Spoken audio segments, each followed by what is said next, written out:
الحمد لله رب العالمين، والصلاة والسلام على أشرف الأنبياء والمرسلين نبينا محمد وعلى آله وصحبه أجمعين. أما بعد، الإمام بخاري رحمه الله بدي مبارك كتاب كده كتاب الرقاق مبارك لدرسونه دا سلسله آغا خبری چی باقی سر زلون نرمی او آغا خبری چی باقی سر دا آخرت طرف تا توجه او رغبت پیدا کی. دا آغا خبری امام بخاری رحمه الله روڑی دا اللہ دا کتاب نا ایتون روڑی او دا پیغمبر صلی اللہ علیہ وسلم مبارک حدیثون روڑی. پا آخرنی بیان کی آخرنی باب آغا داو چی باب المکثرون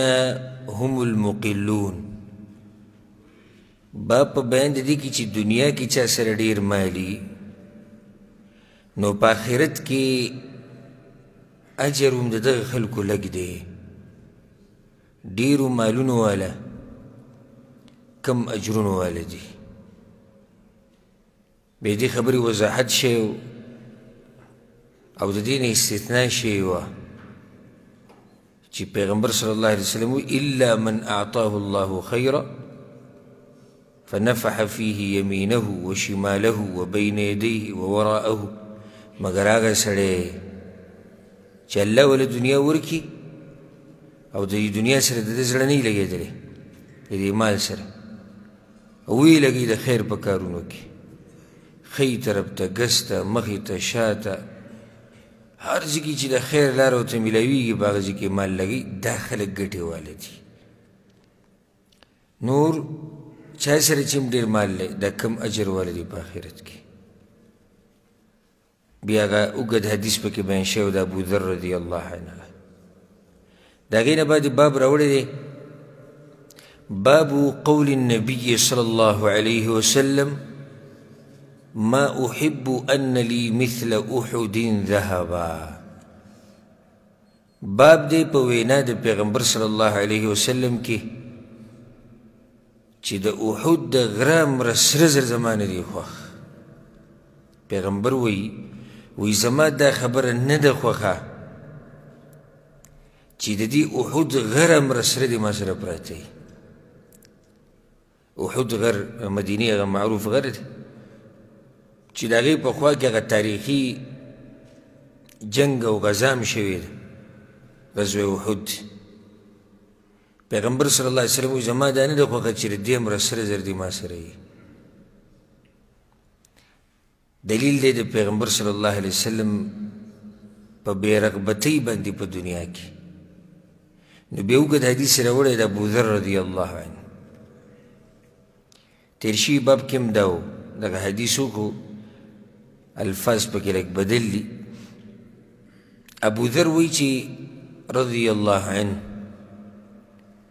كنت امشی مع النبی صلی اللہ علیہ وسلم فی حرة المدینہ. ویزه د پیغمبر سره روانو ما د مدینی په دی کارجن زمکه کې د تور کارجن زمکه چیر تیرشی روایت کې دي سری چې د شپې بس شاته روانو به پیغمبر را مخکې کړم چې دی خوراش فاستقبلنا احد. ما و پیغمبر صلی الله علیه وسلم یوزه روانو او زمون مخی له د احد غر راغی. وی پیغمبر ما توی چی یا ابا ذر اے ابو ذرا وی ما توی چی لبیک یا رسول اللہ حاضر میں اللہ پیغمبر راتوی ما یسرونی ان عندی مثل احد هذا ذهبا. ابو ذر وی زمان دا خبر نده خواه چی دی غرام رسر در دی ما سر پراتی تمضی علی ثالثا وعندي منه دينار. سبحان الله. اے ابو ذر زمان دا خبر ند خوخا چې ما سره دې دومره سره زري لکه د دې احد غر امره او 3 ورځې دې تېرې شي او په هغې کې د ما سره 1 دینار پاتې شي دا زما نه ده خوښ الا شیئا ارصده لدین مګر که یو شی پاتې کېږي نو د قرض دپاره کیدای شي دا لږ لیټ شي 3 ورځونه واوړي پیغمبر وایي کیدای شي چې دا سره زر ما سره پاتې شي څه وخته پورې د څه دپاره قرض دپاره چا قرض دی راباندې هغه ورکول غواړم دا کیدای شي ښه نو څه به کوي پیغمبر صلی الله علیه وسلم چې په 3 ورځو کې یو سړی د احد غر امره سره زر ختموي نو په دې به څه کوي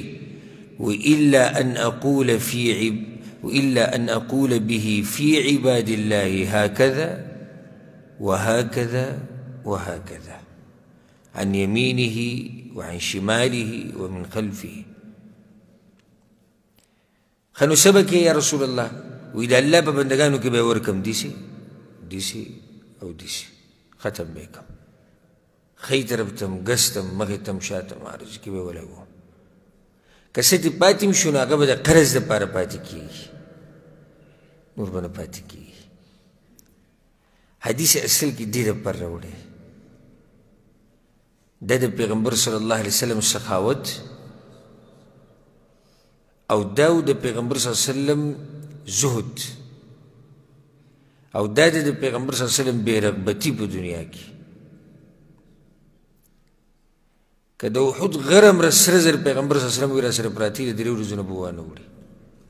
احد غر د دې امره سره زر وایي 3 ورځو نه به وانه وړي وبه یې لګوم د الله په لار کې دا ابوذر غفاري چې کوم راوي د دې حدیث دی دا هم ډېر زاهد انسان او خصوصا د پیغمبر نه دا قسم حدیثونه اورېدلي که نو سخت زاهد انسان تاریخ کې دا راځي د په تاریخ کې او سیرت کې چې د به کجور هم سبا ته نه پرېښوده کور کې چې د کجورې به پرتې وي که نه او ښځې به ورته وایي چې ابوذر سبا ته به پرېږدو وایي سبا به الله بیا راکوي دا اوس ورکه غریبانانو ته سبا به بیا الله راکوي او ډېرې سختې فتوې به یې لګولې ډېرې سختې فتوې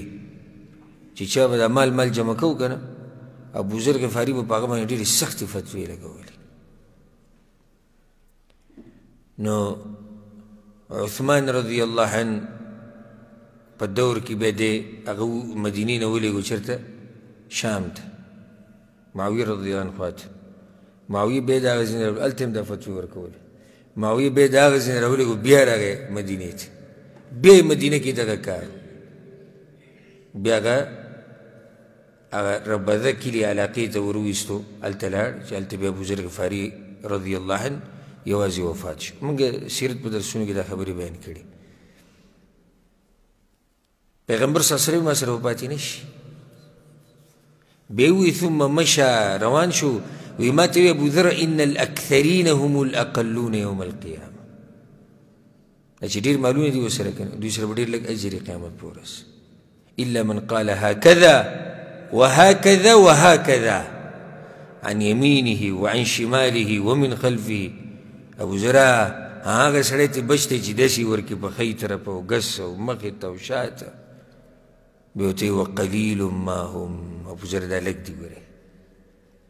داسې خلک لږ دي دا نصیحت پښتنو ته احد غر امره سره زر وي ما سره پراته 3 ورځې پیغمبر صلی الله علیه وسلم وایي تېرې وبې نه شي راشئ چې څومره یې جمع کړي دي دنیا والو دومره یې جمع کړي دي دومره چې تپوس مه کوه په خپله به ییني یو یتیم یو کونډه یو غریب لړزیږي به د یخ نه به رپیږي د لوږې نه به ټوپونه وهي چغې به وهي ماشومانان به جاړي یو دینی کار کې به ضرورت وي یو جومات ته به ضرورت وي یو کوهي ته به ضرورت وي یو مدرسې جامعې ته به ضرورت وي یو لارې ته به ضرورت وي خو ده چې ځان سره کومې غوټې وله ورکړي که نه تپوس مه کوه بیا دا غوټو والا نه وي دا غوټو والا دا خراب دي آخرت کې د دوی قصه به یې ګډوډه ده. پیغمبر صلی الله علیه وسلم اسماء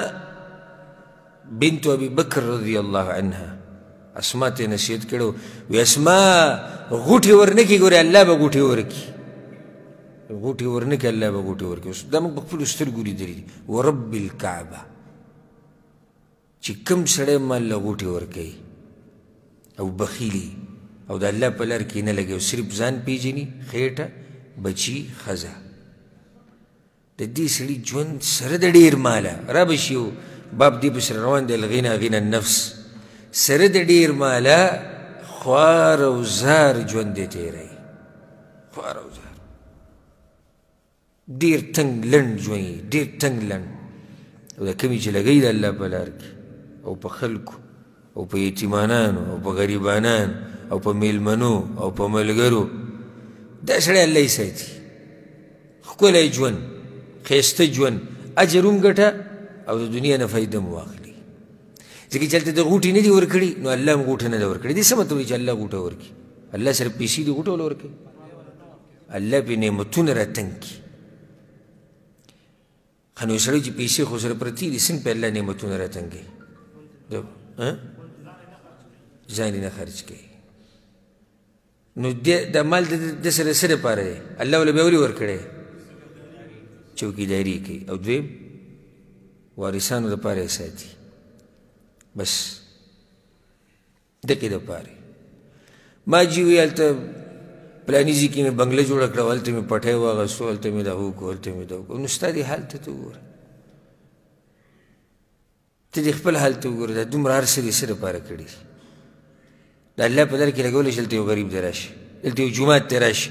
دلته یو مدرسه دی راشه یو جامعه دی راشه یو علیم دی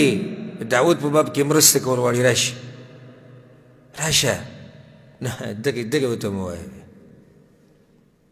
دغه ورته مه وایه بس جمع کوه او جمع کوه جمع کوه جمع کوه د پیغمبر نه طریقه یې زده کوي وایي چې د احد غرم را سره زر راسره پراته وي 3 ورځې به راسره ایثار نه شي 3 ورځې به راسره ایثار نه شي. او ځکه عایشه رضی الله عنها چې د پیغمبر صلی الله علیه وسلم سره د هغې تربیت شوی و د هغه په نکاح کې وه د هغې په باره کې راځي چې ډېر مال وله خوا ته راغلی و او هغې په هغه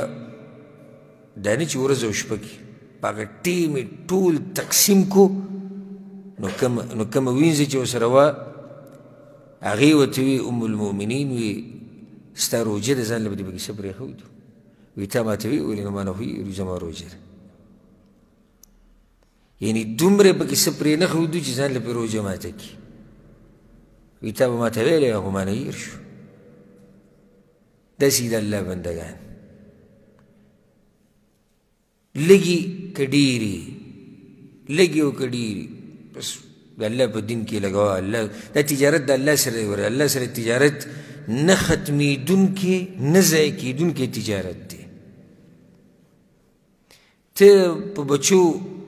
صرف هر څه راوړه په بچو باندې لګوه صرف هر څه راوړه په ښځه صحیح ده بچو له رزق ګټل په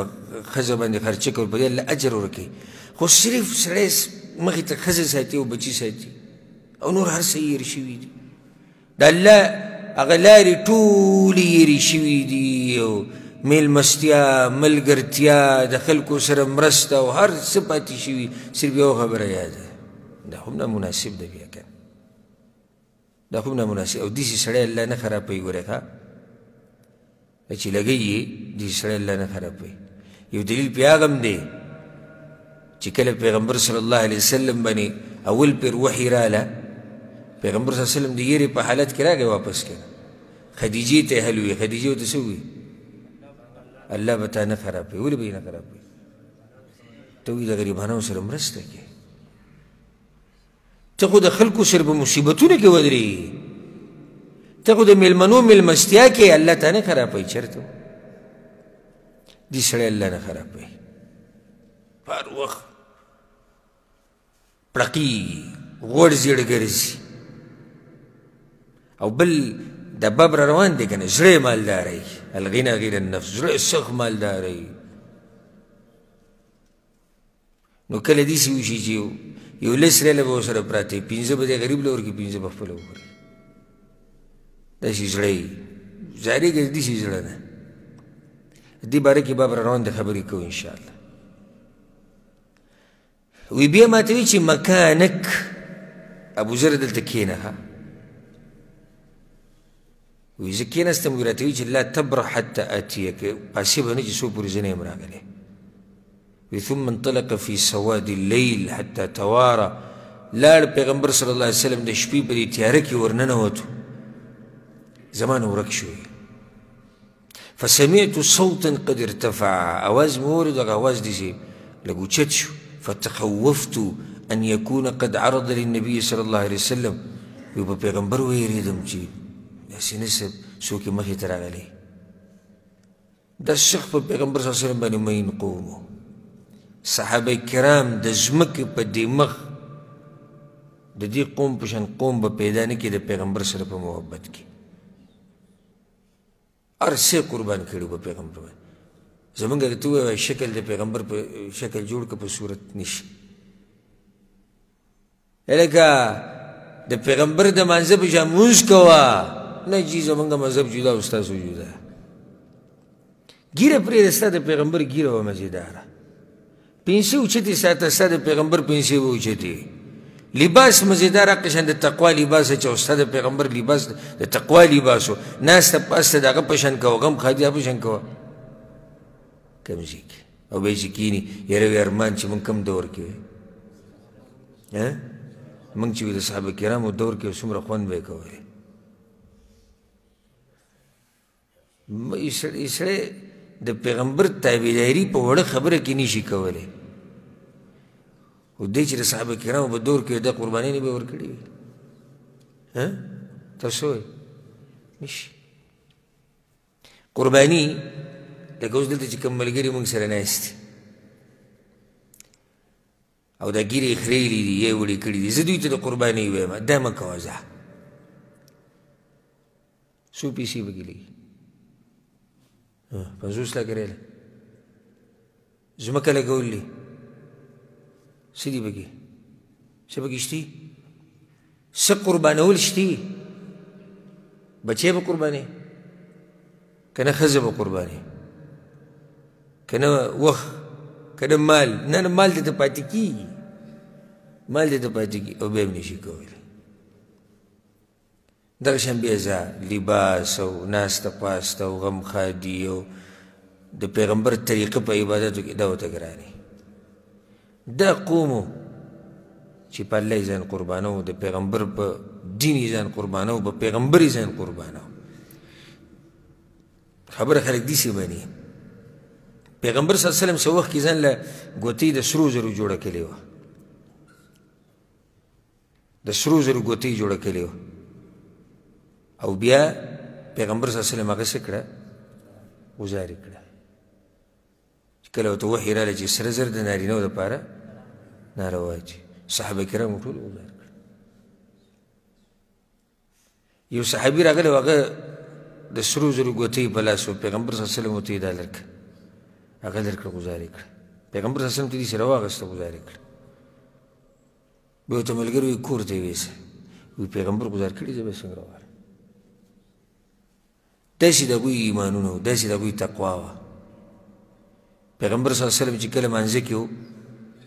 او هغه یو پیزار کې ګندګي وه جبریل علیه السلام ورته وویل ستا په پیزار کې څه ده ګندګي ده په مانځه کې پیزار ګزار کړو ټولو صحابه کرامو ګزار کړو بیا ورته وروسته پیغمبر صلی الله علیه وسلم وویل نو تاسو ولې ګزاروئ یا رسول الله تا ګزار کړو تپوس هم هغوی نه کوو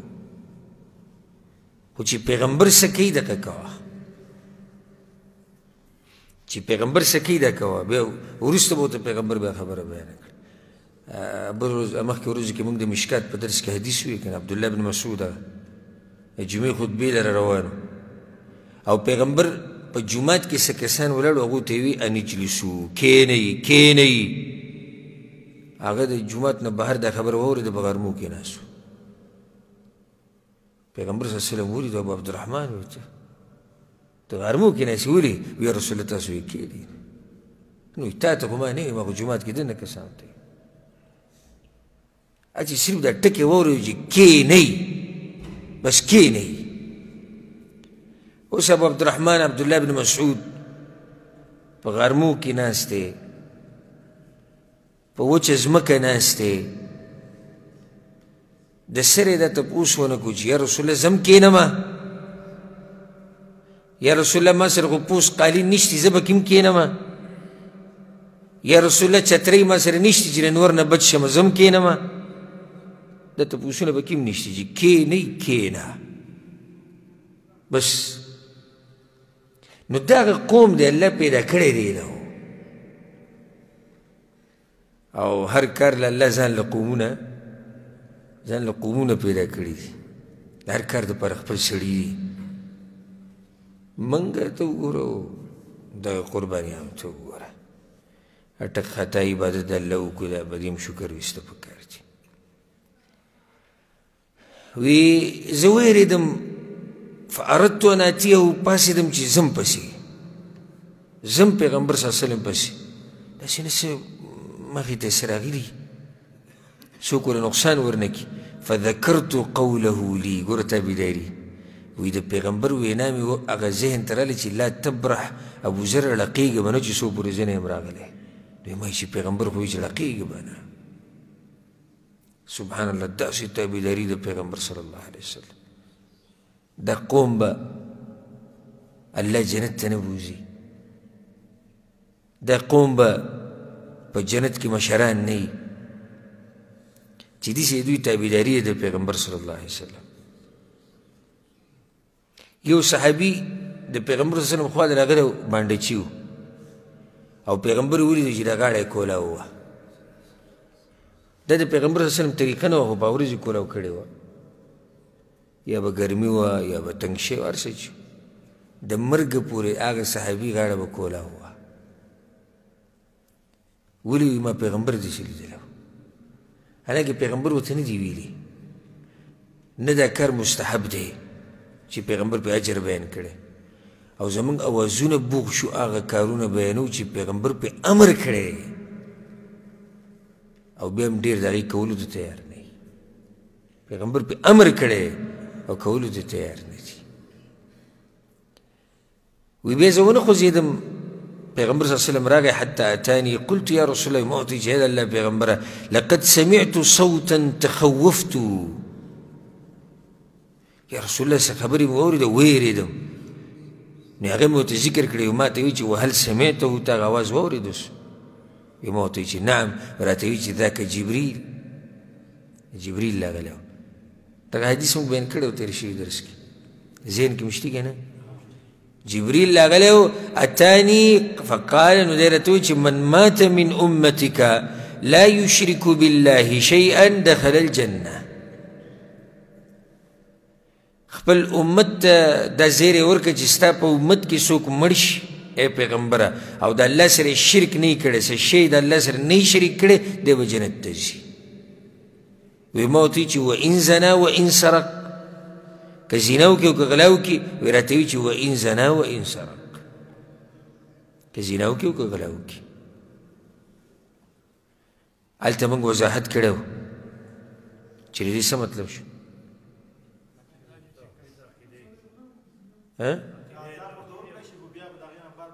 که عذاب ورته ورکړی شي، د دې معنی دا نه چې بلکل عذاب نشتی، د دې معنی دا نه ده چې بلکل عذاب نشتی. بعض موحدین مؤمنان هغه دي چې هغه به ډایرکټ جنت ته ځي بغیر د حساب او بغیر د کتاب او د عذاب نه. بعض هغه دي چې حساب ورسره وشي جنت ته به ځي. بعض هغه دي چې د جهنم حقدار به وي، خو سپارښونه به وشي یا د الله په سپارش سره یا د الله په رحم او کرم سره، د الله به راوباسي او لاړ به شي جنت ته، یا به د سره جهنم ته ورننوځي. خو کوم چې ننوتي دي، بعض موحدین داسې دي چې هغوی به جهنم ته ننوځي خو بیا به راوځي د جهنم نه. نو دا خبره ورسره یاده کړئ. دې مطلب دا نه چې په ګناهونو باندې ورځه، ګناهونه به ځان لرې ساتي. بیا حدیث راوړی د ابو هریره رضی الله عنه، پیغمبر صلی الله علیه وسلم وایي لو كان لي مثل احد ذهبا که چېرته د وحود د غرم را سره زر ما سره وی که نه لسرني ألا تمر علي 3 ليال وعندي منه شيء إلا شيئا أرصده لدين. پیغمبر صلی الله علیه وسلم وی که چېرته د وحود غرم را سره زر ما سره پراته وی نو زما دا خبره خوښه ده چې په ما دې 3 شپې داسې تېرې نه شي چې په هغې کې دې څه پاتې شي ما سره الا شیئا ارصده لدین الا دا که چېرته قرضدارو دپاره پکې څه ږدمه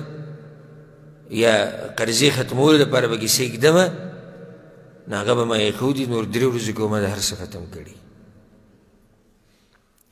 دا خبره مخکې تېره شو. بې باب راوړی دی باب الغنى غنى النفس. باب په بیان د دې کې چې اصل مالداري هغه دا ده چې زړه دې مالداری اصل مالداری دا ده چې نفس دې مالداری نفس دې بې پروایي استغنا اصل مالداری دا ده. وقول الله تعالى آيات راوړی دی أيحسبون أنما نمدهم به من مال وبنين نسارع لهم في الخيرات بل لا يشعرون إلى قوله تعالى من دون ذلك هم لها عاملون. دا آیتونه خو ډېر اوږده دي سورة المؤمنون کې دي د 55 نه واله 3 شپېته پورې خو دا اولني 2 آیتونه دا مقصدي دي.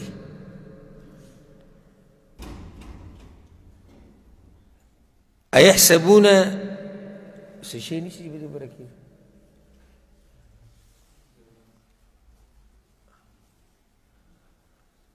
أيحسبون أنما نمدهم به من مال وبنين نسارع لهم في الخيرات بل لا يشعرون. الله دې هغه خلکو په باره کې خبره کوي چې الله په دنیا په باره کې امتحان راوستی دی. لکه یو سړی دی الله وایي زه ورله ډېر مال ورکومه یا د کافران شو یا د مجرمان شو الله وایي زه ورله ډېر مال ورکومه زامن ولم ورکومه نو د هغوی دا ګمان دی چېرې موږ یو بس کامیاب یو ذکر الله د هر سره کې الله وایي نه بل لا یشعرون دغه پوه هم نه دي په دې باندې چې دا امتحان دی. کله ګوره د الله امتحان دي شي ښه پرېږدي دي نو هغه چا باندې چې امتحان یې د هغه څه مطلب وي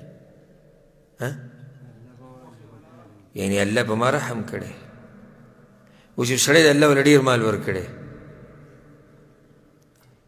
او زامن او دنیا ورله سمه ورکړې او د سم خوشحاله کیدی شي چې دا د الله د رانیو یو طریقه یې الله کله انسان ګوره داسې هم رانیسي پرېږدي او یکدم یې راونیسي او د هغې نه بغیر د دنیا امتحان دی. دا مال زیاتېده مال کمېده دا دواړه امتحان دی. فأما الإنسان إذا ما ابتلاه ربه فأكرمه ونعمه فيقول ربي أكرمن. الله دې انسان صفت بیان کړی څه ناشنا صفت دی.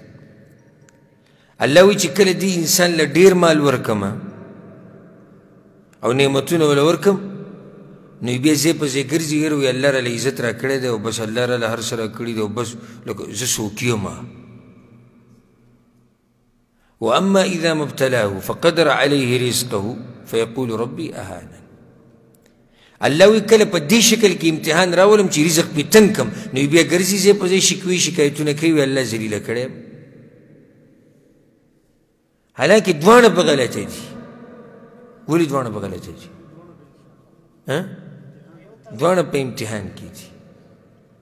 که الله دله دنیا ډېره درکړې ده یا مال یې درکړی یو دا مطلب نه شي چې بس ته یاره بس زه به ډېر ښه سړی یم او زما چې ګناهونه بخلی شوي دي او دیندارۍ ته نور ضرورت نشته او بس دا مال چې الله را کړی دی خو الله به را پکې څه لیدلي نه دا امتحان دی. که غریب یې دا هم امتحان دی چې کوی شکایتونه مه کوه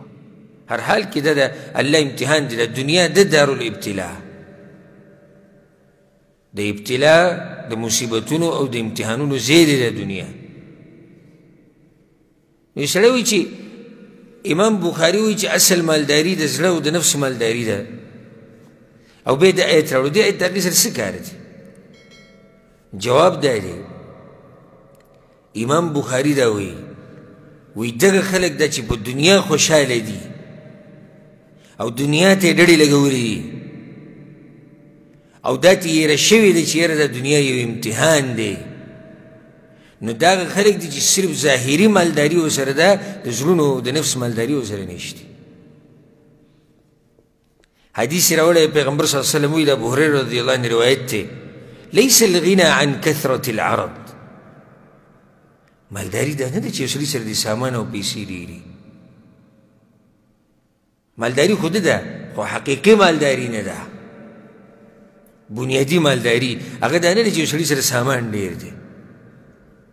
یو سړي سره ځمکې ډېرې دي، یو سړي سره جیدادونه ډېر دي، نه نه. ولكن الغنى غنى النفس. پیغمبر صلی الله علیه وسلم وایي اصل مالداري هغه د زړه او د نفس مالداري ده چې ستا دا زړه بې پروایي موړي موړ، چې ستا دا نفس موړي. ډېر به داسې ویني چې هغوی صرف دغه مالداره دي، او یو سړی به ویني د هغه سره به پیسې هم ډېرې لګي، ژوند به هم د غریبۍ وي، خو حقیقي مالداره وي. او په هغه مال باندې به څه وکړي چې په زړه کې د مالداري نه وي، زړه دې بې پروا نه وي، نفس دې بې پروا نه وي. یو سړي زړه وږی نفس یې نهري، نو داسې مالداري شو. او داسې ډېر دي، داسې ډېر دي. یو سړی به کروڑپتی لکپتی او ته ورته ووایې چې یاره دلته خرچه کول غواړي، څه ځای ورته یاد کړي، به د ده لاس په پوره پیدو شي داسې، او کله سبا او بل سبا او خبرې به ټولې ګډې وډې شي د غریب. او یو سړی به وي غریب به یې ته ورته لکه داسې کې څه ضرورت دی پیسو، بس صحیح ده دا به شي وي، لاړ شي د بل چا نه قرض کې راوړي. دا دی مالداره، نفسي مالداره دی، نفسي موړ دی. دا د مؤمن شان دی، زړه به نهر نه ساتي. اصل مالداري دا دی. موږ پېژنو، موږ لیدلي هم دي داسې ځوانان چې ورسره په جیب کې یو څو ریال او روپۍ پراته او غریب یې مخې له راشي که او دی به غریب سړی راولي هغه له ورکړي. دا دی مالداره. میلمه شه پې چېرته ښه غریب به وي، خو داسې اکرام به درله وکړي چې ته به حیران شي، د ځان نه به یې ته هم پیدا کړي زه هم څوک یم. او په هغه مالداره باندې به څه کوې چې پیسې ورسره ظاهري ډېرې دي، دنیا ښه ډېره ده، جیدادونه ښه ډېر دي، ګاډي ښه ډېر دي، بچي ښه ډېر دي، هر څه ښه ډېر دي، خو زړی مالداره نه دی، زړی غریب دی، نفس غریب دی. امام بخاري رحمه الله د دې باب د راوړو مقصد دا دی چې ګوره ای مسلمانه، دا مه وایه چې بس دغه پلانې مالداره دی او پلانې مالداره دی ځکه چې دوی سره ظاهري اموال دي او دوی سره ظاهري دنیا ده. نه نه، حقیقي مالداره هغه دی چې زړی مالداره وي. حقیقي مالداره هغه دی چې دغه نفس مالداره وي، نفسي موړي، زړی موړي، دا اصل مالداره دي. نو دغو ته مه پسخېږئ. په دې دنیا والو کې والله دا مالداره چې کم دي، په دوی کې به داسې داسې ویني چې ته به شکر وباسي، شکر به وباسي، په ځان یې نه لګوي، په بچو یې نه لګوي، پاتې له ده چې په نورو یې ولګوي. دغه پرېږده چې په نورو یې ولګوي، په ځان یې نشي لګولی، په بچو یې نشي لګولی. او په دې غریبانانو کې به داسې ویني سخت مالدارۍ، سخت مالداره، انتهایی مالداره، مالی حالات به کمزوري، خو بیا هم د الله په لار کې به څه نه څه برخه اخلي. د الله په لار کې د خرچې د معنی نه دی چې ته راشي یو لاک ریال ورکړې او یو 10 لکه روپۍ ورکړې، نه، چې څه نه څه برخه پکې ته والي. څه نسب برخه دا مالداري ده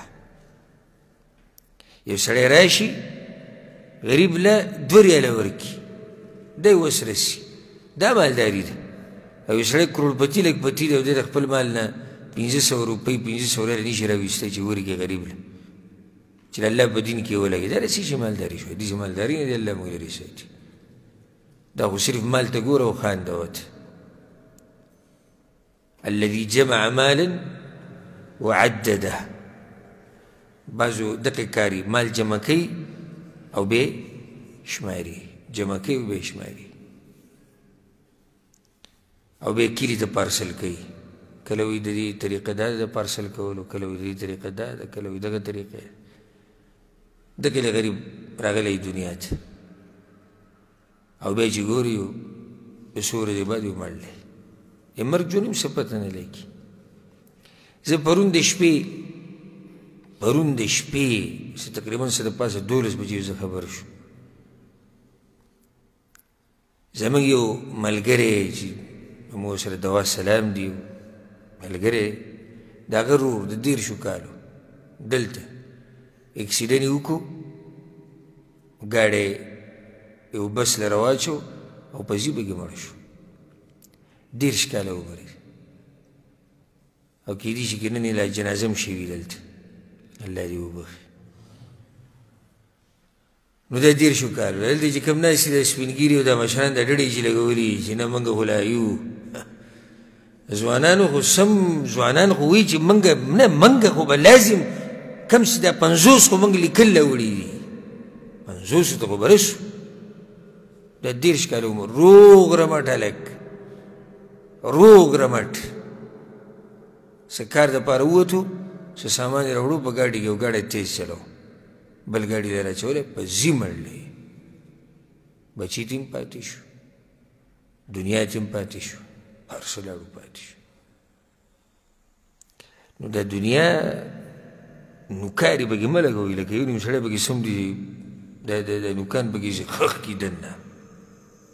سم چې لکه چې روپۍ ته جدا کوي لکه غوښه چې دې جدا کوي روپۍ چې دې جدا کوي لکه څه غوښه چې جدا کوي نه زړه مالداره ساته نفس مالداره ساته او دا نصیحت ټولو ملګرو ته پیغمبر صلی الله علیه وسلم بلال ته وی بلاله لګوه مه یېرېږه عرش والا به درکړي ډېر څه به درکړي دغه نصیحت دی ټولو ته په عرش باندې یو لوی رب دی او دا ټولې خزانې د هغه سره دي ته له څه نه یېرېږي د هغه دا خزانې ختمېږي نه ختمېږي نو ته ولې یېرېږي ته څه وایي چې دا څه چې ما سړي که دغه بس دا مې ولګول دا په لاس کې چې بس بیا د لوږې نه مړ شو دا خو به غلط سوچ دی په عرش یو لوی رب دی او دا خزانې ټولې د هغه سره دي خو ته زړه مالداره ساته اوس د صحابه کرامو په ژوند کې ډېرې قصې موږ ته معلومې دي خو دا خبره به رانه بیا ډېره اوږده شي په دغه باب کې او رانه اوږده شوم چې اکثر صحابه کرام غریبانان وو غریبانان چې کله موږ وایو معنی دا چې غریبانان د څه وو یعنې مال ورسره نه و دنیا پې تنګه وه خو مالداره وو زړونه مالدار وو نفس مالدار د صحابه کرامو هغه مالدار چې کوم هغه مال چې ورسره ډېر وو هغه هم زړونه مالدار وو او دوی هم مالدار وو لکه نږدې ورځو کې موږ د تبوک د غزا خبره کوله سیرت کې عثمان بن عفان ته وګوره عبدالرحمن بن عوف ته وګوره ابو بکر صدیق عمر بن خطاب مالونه یې سم راوچلول د الله په لار کې او بیا ابو عقیل ته وګوره یو څو کجوري راغستې دي دا مالدار دی په اصل کې دا مالدار دی دا غریب نه دی غریب خو هغه دی چې دې ورسره غوټې وله ورکړي دي مالدار دا دی همدغه کجوري یا رسول الله دغه ویې نه بس دغه کجوري هغه هم په دغه ورځ دیاړي وکړه او پیدا کړې دیاړۍ کې چې کومې کجوري پیدا کړې هغه یې راوړې تاسو ته د نه زیات مالداره څوک معلوم دی دا مالداره دی دا مالداره دی هغه مالداره دی چې راوړي او کور کې جمع کوي او بینک ته ورچي او خوشحاله چې بینک کې پیسې پرتې دي بیا چې مړ شي نو بچي غریبان یې حیران دي چې اوس د دې بینک نه په څه طریقه راوباسو اکثر هغه ډېر پکې داسې مړه شوي دي چې هغه پیسو ځای نه هغه پاتې شوي دي ما ته یو ملګري قصه کوله وایي زمونږ نیکه پوها مړ وي هغه وخت کې هغه به هندوستان ته خلک به تلو که نه مزدوریانې به یې کولې دا بمبئی او دلی او دې ځایونو ته به تلو دا پښتنو غټ یو دغه و هلته به تلو مزدورول او اب مالداره سړی و چې هلته به مزدوري کوله هلته وي هغه مزدوریانې کړې وي او بیا مړ بیا زموږ یو زوړ کور و نه کور موږ برابروو بیا کور هم برابروو چې هغه یو کوټه م راواچوله هو پخواني کورونه وو کچه کورونه چې هغه چت یې راواچوو په دې برګو کې هغه پیسې پرتې وې راولید چې دا غریب پوها یې ښودی بیا چلېدي هم نه دغه وخت کې پوها یې چې د دلي نه راوړي که د بمبۍ نه کوم ځای نه پیسې راوړي او په دغه سوړه کې ورمنډلې او دا مطلب و چې زه به یم که نه نو بیا هغه بچو ته یې ښود دغه کوټه دوی راواچولې دا پیسې راووتې کوټه یې نه وراچولې خو منګکانو ورپکې کار کړی نو د علم سړي مال داسې پاتې شي الله دې داسې حالاتونه موږ ساتي مال هغه مال دی چې په خپلو بچو یې ولګوي په ځان یې ولګوي په ښځه یې ولګوي مور پلار خپلوان ملګري میلمستیا او په غریبانو فقیرانو د الله په دین کې د الله په لار کې دغه مال دی دې باره کې خو خبره موږ سره تېره شوې وه تېر شوي درسونو کې د هغې نه بعد باب راوړی دی باب فضل الفقر دا باب راوړی دی فضیلت د غریبوالي الله اکبر یعنی غریبۍ ته په سپک نظر نه ګوري غریبۍ ته په سپک نظر نه ګوري دا نه چې بس بعض وی د غریبۍ دې مخ ورک شي وی د پښتانه که نه دا ګورې ناروا خبره ده دا حرام دی دا ټکي ویل دا الفاظ ویل دا حرام دی دا ناروا دي ګورې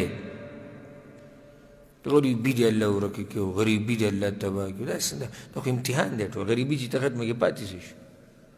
امتحان به کېدی شي نشي کېدی امام بخاري باب راوړی دی باب په بیان د فضیلت د غریبۍ کې چې غریبۍ ته سپک مه ګوره او که دنیا در سره لګه ده نو صبر کوه دا باب اصل دې دپاره راوړی دی امام بخاري وایي ای مسلمانه که غریبې هېڅ خبره نه که دنیا در سره لګه ده هېڅ خبره نه د دې خو ځان له فضیلت دی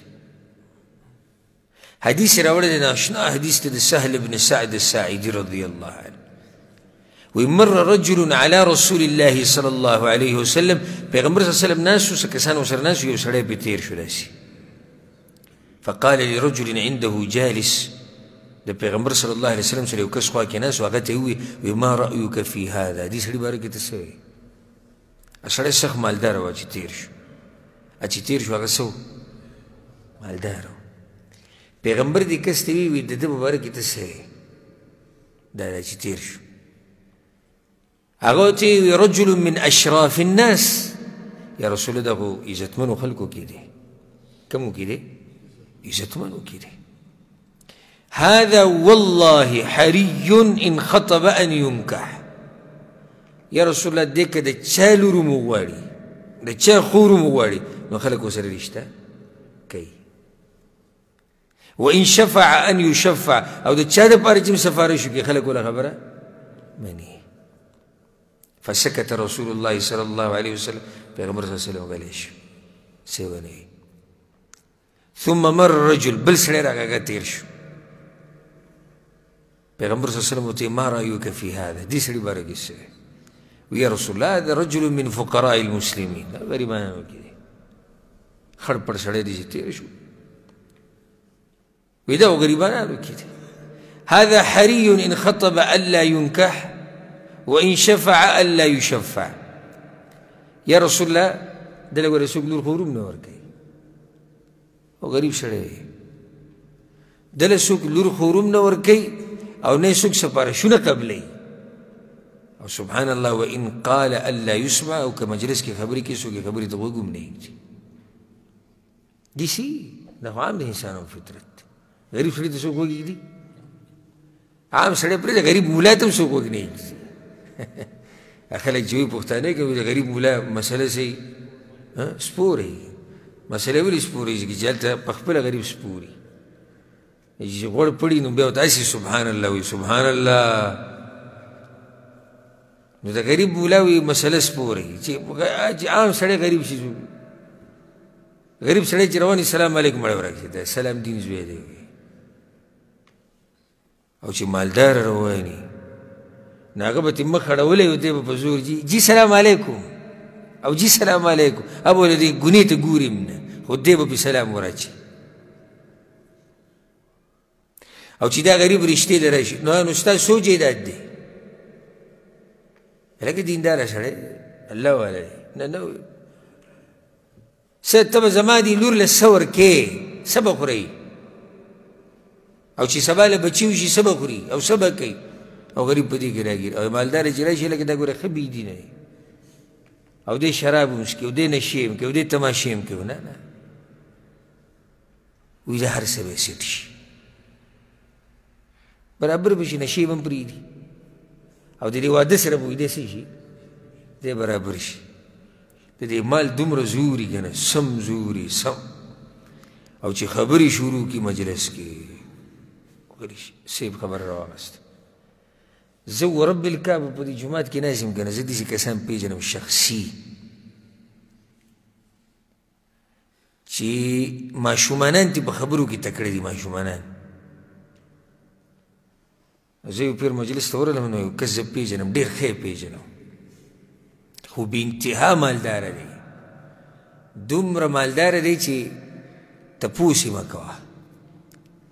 نو زه چې ورننوتم نو هغه د مجلس په هغه ځای کې کېنولی دی چې کوم ځای کې مشر کېني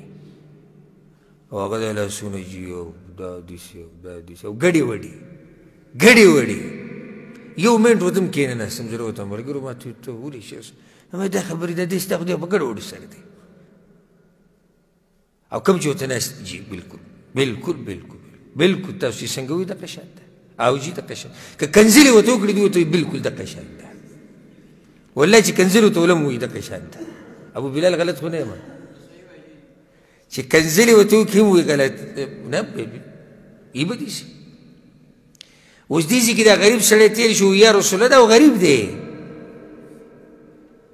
دې که نکاح کوي څوک ولې لور خور نه ورکوي د دې سفارش نه چلیږي د دې خبره څوک نه اوري پیغمبر صلی الله علیه وسلم ورته هذا دا چې تېر شو دا اوس خیر من ملء الارض مثل هذا هغه شان چې پوره ځمکه دنیا دا ټوله ځمکه راډکه کړي که نه هغه شان چې کوم دی بیا هم دې غریب ته نه رسي دا خو دینداره سړی تېر شو دا خو الله والا تېر شو هغه مالداره چې دا ځمکه ترې ډکه کړي ځمکه د یو غریب ته نه رسي دا دومره اوچت سړی دی دې ته مه ګورئ تاسو هم چا سره رابطې ګوره په دې مه ساتئ چې دنیا ګوره کله یو سړی ګوره غریب وي خو ډېر اوچت سړی حدیث کې راځي پیغمبر صلی الله علیه وسلم وایي یو نیم سړی خړ پړي لکه غریب وي خلک ول په دروازو کې دیکه ورکوي دیکه مطلب څه یعنې څوک یې نه پرېږدي خپلو ځایونو ته لو اقسم علی الله لابره او دا دومره اوچت سړی که الله له قسم ورکړي نو الله به لازم هغه کار کوي خو خړ پړي پته یې نه لګي ورکي نو دې چا سره رښتې او دغه په دې مه کوو چې دنیا ورسره ډېره ده دنیا ده خو دنیا امتحان دی بنیادي خبره دیندارۍ ته یې ګوره مالداره دی دینداره دی خو ډېره ښه مالداره دی دینداره دی دا خو به الله ډېر رحم کړی دی دین او دنیا په الله دواړه پراخه کړي دي او چې تش مالداره دی نو څه به یې کوي ولې مالداران د خپل مالونه تقسیموي خلکو له یې ورکوي هسې ورته دا خلک ناست او کته به راکېږي ورته او هغه ورته به سپک نظر هم ګوري ګورې ټکه خلکو ته به سپک نظر ګوري او غریب چې الله والی راټینګ که مضبوطی راټینګ دا نږدې دی الله ته. بیا حدیث راوړی دی ابو وائل وی عدنا خبابا، موږ د خباب رضی الله عنه بیمار پرسی له تلي وی هغه دا خبره وکړه هاجرنا مع النبي صلى الله عليه وسلم نريد وجه الله، وی موږ د الله دپاره هجرت وکړو رالو مدینې ته، فوقع اجرنا على الله، زموږ اجر د چا سره شو؟ د الله سره شو. فمنا من مضى لم يأخذ من أجره شيئا، باس پکې وي زموږ په دې ملګرو کې د دنیا نه لاړو او دنیا کې ورته هېڅ هم میلاو نه شو، د دنیا نه دقه شان لاړو. منهم مصعب بن عمير، یو وي په هغوی کې مصعب بن عمير رضي الله عنه، قتل يوم أحد، د احد په ورځ شهید شوی، وترك النمرة، او د مصعب سبحان الله د احد د غزا سیرت به زما واورئ، هلته ما د ده په باره کې تفصیلي خبرې کړي دي چې دا مخکې څنګه سړی او بیا څنګه شو. وی شهید شو او په میراث کې یو صادر پرېښو، بس یو صادر، یو صادر، وترک نمره. نو پیغمبر صلی الله علیه وسلم وایي چې دا صادر پې ور واچوئ، کله قبر کې سملو که نه وإلى صدر بورواجه، فإذا غطينا رأسه بدت رجله وإذا غطينا رجليه بدا رأسه، ويجي سربم ولا پټکو صدر دمرو چې خپې به ښکاره شو، چې خپې به ولا موږ پټې کړي سر به ښکاره شو. دا ګوره مصعب بن عمیر دی، جنتي انسان. وی پیغمبر صلی الله علیه وسلم موږ ته وایي چې فأمرنا النبي صلى الله عليه وسلم أن نغطي رأسه، پیغمبر وی سر ولا پټ کړئ ځه، ونجعل على رجليه شيئا من الإذخر، او په دې خپو ته اذخر واچوئ، سرګړی ورته وایي، یا دا په دې مکه کې خاص قسم واښه و بوټی و، اذخر به ورته وایي، دا ورته په دې خپو ور واچوئ. ومنا من أينعت له ثمرته، وایي د بعضو میوې پکې پخې شوي دي، فهو يهدبها لیجدر شوکۍ خوري. اوس دې ځای کې امام بخاري ولې دا حدیث راوړو؟ دلته غریب دی خو څومره اوچت انسان دی، او معمولي غریب نه دی چې شاته دې صرف څه پاتې شو؟ یو صادر. صادر د کار دی؟ هم د کار نه دی. په سر ورته وراچې خپې ښکاره کېږي، په خپو ورته وراچې سر ښکاره کېږي، خو څومره اوچت انسان دی د الله په نس. ما مخکې تاسو ته دا خبره ذکر کړې وه، ما بعض ګورې په دې ځمکه کې ورک دي خو مشهور دي کوم ځای کې؟ اسمانونو کې. او بعض په ځمکه کې ډېره دبدبه او شهرت او مشهور دي خو په اسمانونو کې ورک دي. کوشش کوه چې په اسمانونو کې مشهور شي، په اسمانونو کې. دنیا د شهرت د ګوره فایدې نه ورکوي. نو د غربت فضیلت، مصعب بن عمیر ښه غریب انسان دی خو جنتي دی، غریب انسان دی، شهید دی، د پیغمبر ملګری صحابي دی. او اکثر صحابه کرام چې هغه څه وو دا غریبانانو. یو حدیث کې داسې هم راځي ګورئ، پیغمبر صلی الله علیه وسلم وایي څوک چې زما سره محبت کوي نو د غریبۍ دپاره دی لوښی تیار کړي. څه معنا دی؟ یعنی اکثر زما سره پیغمبر وایي زما سره چې څوک محبت کوي اکثر غریبان دی. نو پیغمبر وایي چې ما سره محبت کوي نو بیا لوښی د غریبۍ ته تیار کا، راځي به د باندې غریبي. نو الله دې زموږ په حال باندې رحم وکړي. په دې به اکتفا وکړو. دې باب کې نور هم ډېر ناشنا حدیثونه د پیغمبر صلی الله علیه وسلم د غربت ژوند کې تاسو واورېدو حیران به شئ.